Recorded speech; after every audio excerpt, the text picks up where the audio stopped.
सावधान प्रभु। सावधान स्वामीनाथा।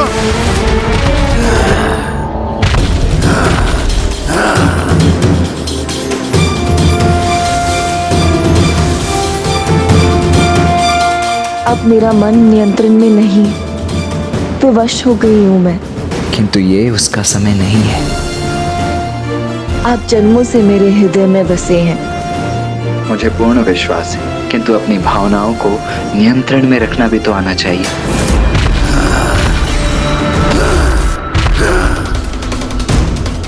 भ्राता कुछ कीजिए।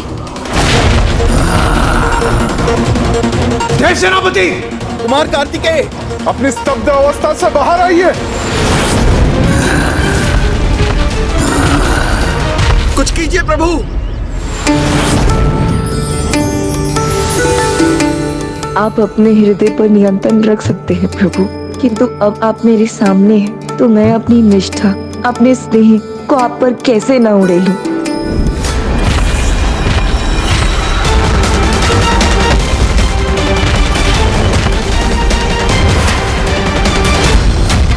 तुम्हारे स्नेह और निष्ठा का मैं सम्मान करता हूँ, किंतु मेरे लिए मेरा कर्तव्य सर्वोपरि है और मुझे असुरों का विनाश करना है। अपने इस कार्य को मुझे पूर्ण एकाग्रता से संपन्न करना होगा।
देव सेनापति कुमार कार्तिकेय की जय। देव सेनापति कुमार कार्तिकेय की जय। देव सेनापति कुमार कार्तिकेय की जय।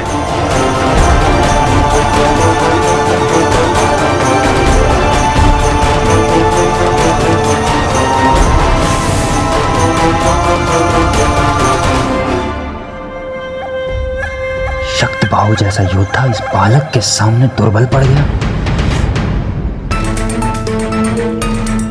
ये बालक तो योद्धाओं का भी योद्धा है, महापराक्रमी, अद्भुत है। मैंने कभी ऐसा योद्धा नहीं देखा। दिव्यता इसके मुखमंडल पर दिखाई देती है।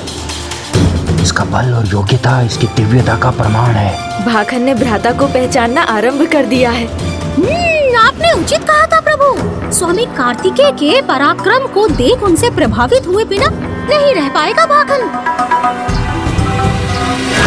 इस आयु में ही युद्ध कला और कौशल में इतना निपुण, नेतृत्व करने के लिए सर्वथा योग्य है। ओहो, असुर होकर इस बालक की प्रशंसा, वो भी अपने असुर के मृत्यु पर।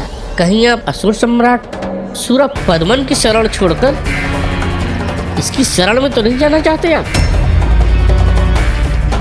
नहीं नहीं, कदापि नहीं। शत्रु की प्रशंसा का अर्थ उसकी भक्ति करना कदापि नहीं होता। अभी तो 2 परीक्षाएं शेष हैं। बाहुबल का धनी है तो क्या हुआ, मानसिक रूप से कितना शक्तिशाली है यह जानना भी तो आवश्यक है। ऐसी विकट चुनौती प्रस्तुत करूंगा जिसके सामने इसकी मानसिक शक्ति असफल हो जाएगी। चलिए अब आगे बढ़ते हैं, जिससे हम संध्या होने से पूर्व मंदिर पहुंचकर पूजा कर सकें। मूषक जी चलिए, हमें इनसे आगे वहाँ पहुँचना होगा। तत्र त्रिपथगा दिव्या शीतदोया अशैवला। यहाँ का वायु प्रवाह यहाँ के वातावरण और दिव्यता का आभास करा रहा। केवल वायु ही नहीं देवराज, यहाँ तो ये निर्मल जल भी अत्यंत दिव्य और पावन है।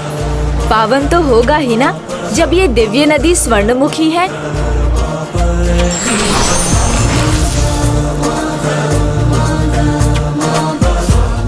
भ्राता, प्रभु के दर्शन के पहले दिव्य नदी स्वर्णमुखी की पावन जलधारा में स्नान कर लीजिए। इस जल को स्वयं ऋषि अगस्त्य यहाँ लाए थे। ऋषि अगस्त्य यहाँ लाए थे अर्थात? एक बार ऋषिवर के मार्ग में ये स्थान पड़ा तो उन्हें यहाँ दिव्यता का, स्वयं शिव का आभास हुआ। तो उनकी इच्छा हुई कि वो प्रभु महादेव का अभिषेक करें, किंतु यहाँ सूखा था और जल का कोई स्रोत ना था। प्रभु, जल के बिना आपका जलाभिषेक कैसे करूं? किंतु ऋषिवर इस कमी को दूर करने के लिए प्रभु ब्रह्मदेव की तपस्या में लीन हो गए।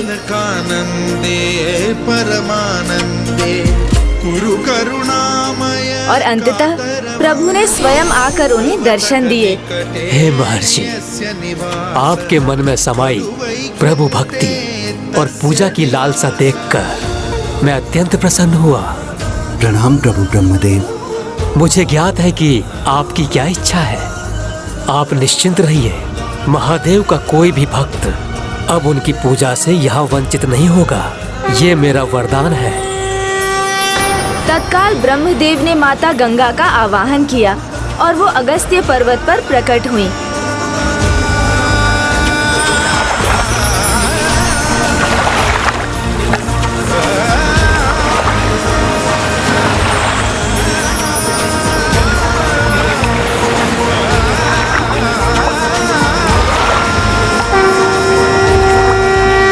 अब जब गंगा तुल्य नदी यहाँ अवतरित हुई है तो उसके तट पर अनेकों तीर्थ स्थल और मंदिर स्थित होंगे। उगते सूर्य की किरणों को प्रतिबिंबित करने वाली इन नदी को स्वर्णमुखी कहा जाता है और ब्रह्मदेव के वचन अनुसार उनके तट पर अनेकों महान तीर्थ हैं। वो तीर्थ भी जिसे ढूंढने आप निकले हैं। कथा रोचक है, किंतु गणेश, मैंने कहा ना कि मुझे तुम्हारी किसी सहायता की कोई आवश्यकता नहीं है। मैं स्वयं की सहायता स्वयं कर सकता हूँ, स्वयं का मार्ग स्वयं ढूंढ सकता हूँ। भ्राता,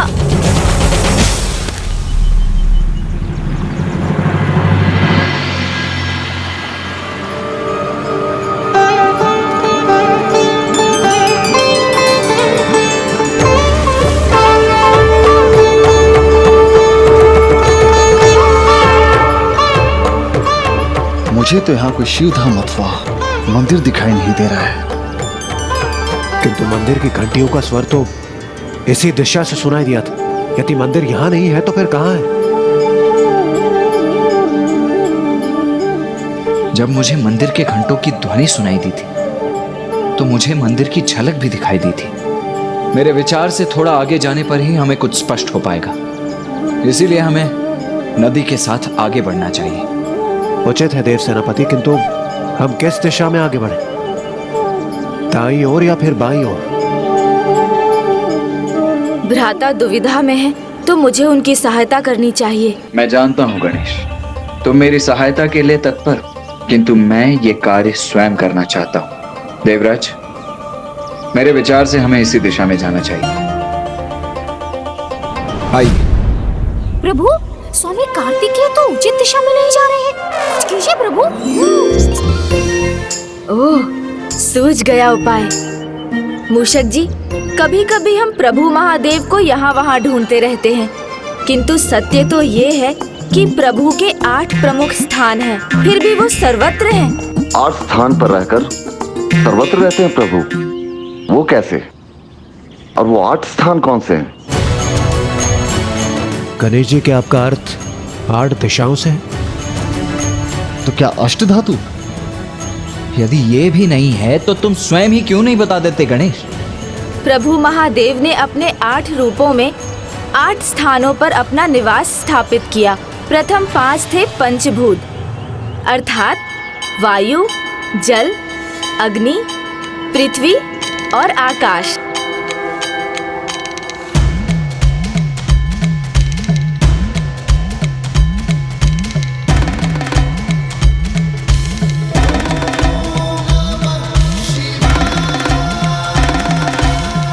प्रभु ने जिन अन्य रूपों का चुनाव किया वो थे सूर्य और चंद्र।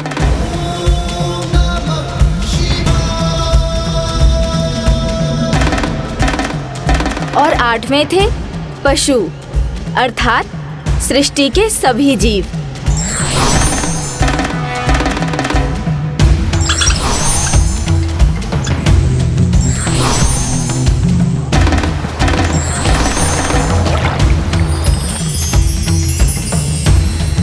और ये 8 तत्व तो सृष्टि में सर्वत्र व्याप्त हैं, इसलिए इनका चुनाव कर प्रभु पशुपतिनाथ ने इन 8 रूपों में सृष्टि के कण कण में वास करने का निर्णय लिया। और प्रभु महादेव के ये 8 रूप अष्टमूर्ति कहलाते हैं।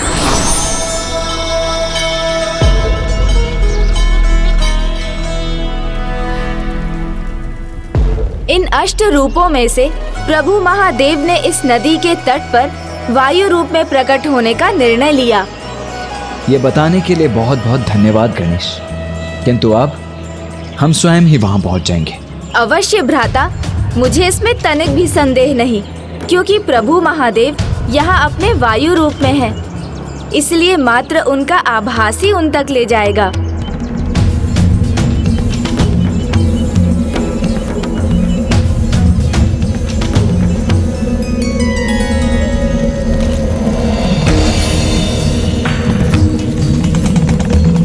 वायु तो चारों ओर से आ रही है, किंतु ये पत्र वायु प्रवाह की विपरीत दिशा में बह रहे हैं।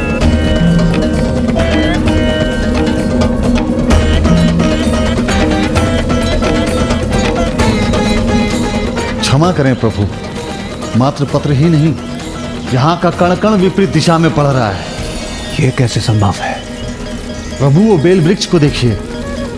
बेल पत्र पुष्प ये तो एकमात्र प्रभु महादेव की ओर ही आकर्षित होते हैं, और यहाँ वो वायु के नियमों के विपरीत जाकर अपना स्वाभाविक आचरण ही कर रहे हैं, जो केवल चमत्कार से ही संभव है। और ये चमत्कार तो केवल वही कर सकते हैं जिनका वायु के नियमों पर भी नियंत्रण है, अर्थात हम उचित दिशा में ही जा रहे हैं देवगण।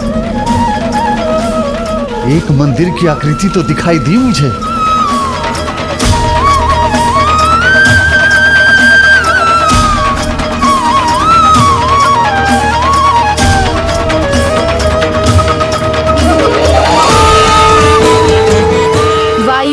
जो हमें मार्ग दिखा रही है दिव्य है, क्योंकि प्रभु ने स्वयं वायुदेव की तपस्या के परिणाम स्वरूप अपना वायु रूप धारण किया था। ओम नमः शिवाय। ओम नमः शिवाय। वो अपने तप में इतने लीन हो गए, उनका तप इतना शक्तिशाली और प्रचंड हो गया कि संपूर्ण सृष्टि पर उसका प्रभाव पड़ने लगा और चारों दिशाओं में एक बवंडर की स्थिति उत्पन्न हो गई।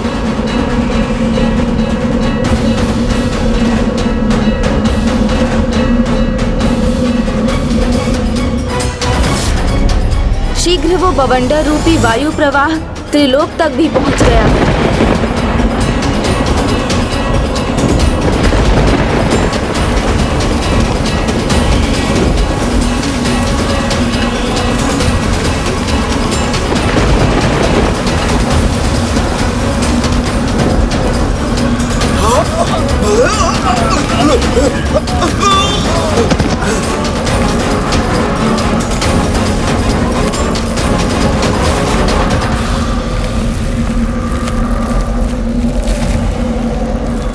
कैलाश में इस प्रकार के बवंडर का भला क्या अर्थ है?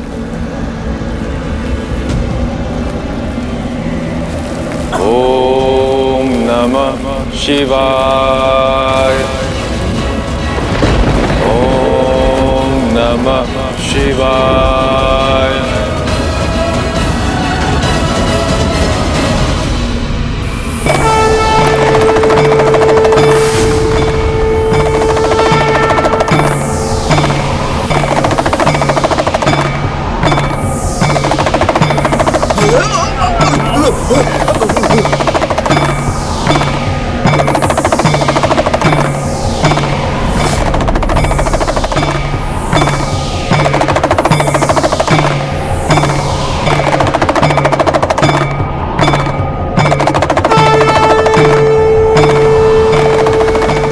प्रभु महादेव, ये आप ही की कृपा है जिससे ये बवंडर नियंत्रित हुआ है।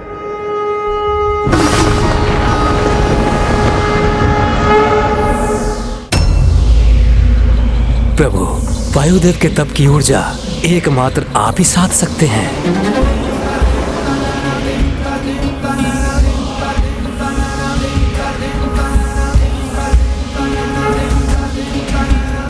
कृपा कीजिए प्रभु।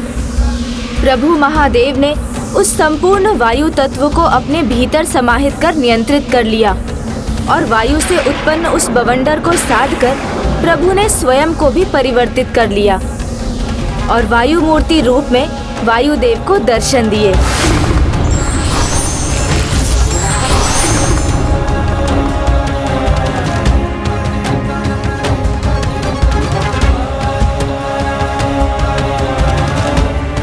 प्रभु,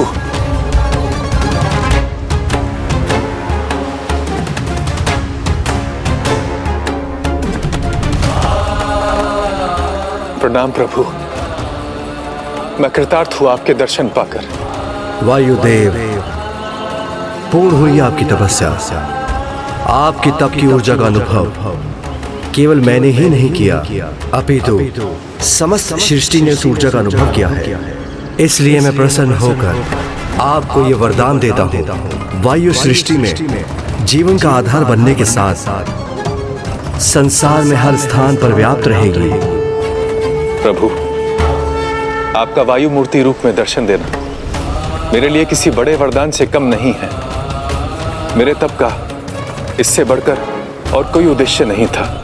उद्देश्य और कारण दोनों समाहित हैं आपके तप में। वायुदेव, आपको तो ये ज्ञात है कि सृष्टि में कोई भी घटना अकारण नहीं होती। आपके तप के परिणाम स्वरूप आने वाले समय में ये वायु रूप मेरी अष्ट मूर्तियों में से एक होगा और आपका ये तप स्थल मेरे पंचभूत स्थलों में से एक होगा, जहां मैं स्वयंभू कर्पूर लिंग के रूप में प्रकट होकर सदैव विराजमान रहूंगा। प्रणाम प्रभु।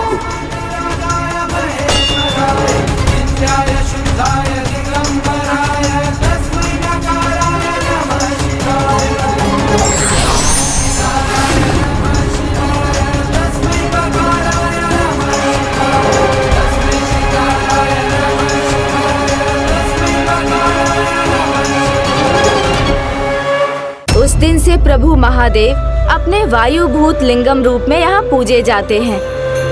और फिर ये स्थान श्री कालहस्ती के नाम से विख्यात हुआ। किंतु श्रीकालहस्ती ही क्यों? अवश्य इसके पीछे कोई कथा होगी। अवश्य है, इसके पीछे भी एक कथा है, किंतु एक नहीं, श्री कालहस्ती से संबंधित 4 महत्वपूर्ण कथाएं हैं कि कैसे इस मंदिर का नाम पड़ा और किस प्रकार श्री कालहस्ती आने वाले भक्त मोक्ष प्राप्त कर स्वयं प्रभु महादेव में समा गए।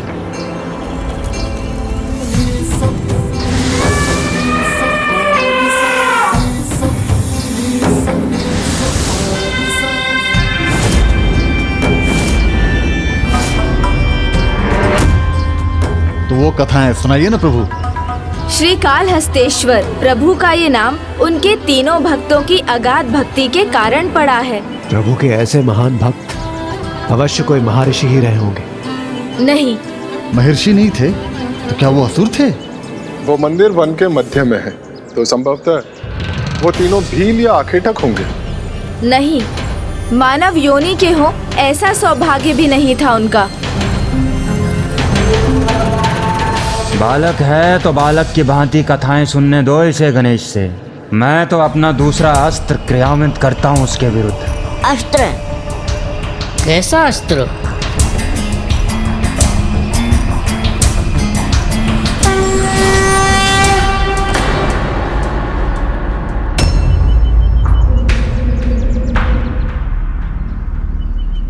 विष्णु जो असुरों का परम शत्रु है, उसका ये परम भक्त यहाँ क्या करने आया है? कुछ तो आशय अवश्य है इसका। सोचना है इसके पास या कोई योजना? इसे ज्ञात करना होगा। ज्ञात तो मैं कर ही लूंगा, क्योंकि किसी के मन को पढ़ना मुझे भली भांति आता है।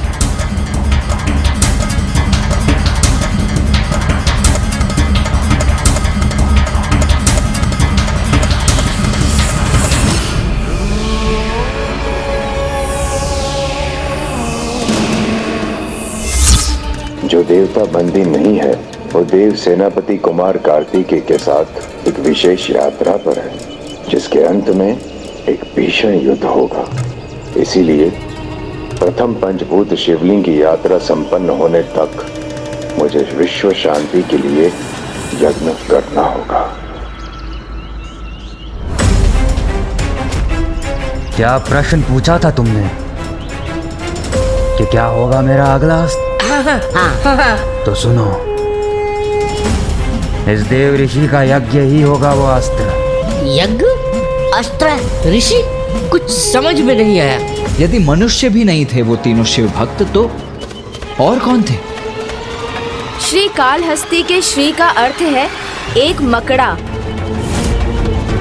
हाँ, कितना भी अविश्वसनीय क्यों ना हो, किंतु उनका प्रथम भक्त एक मकड़ा ही था।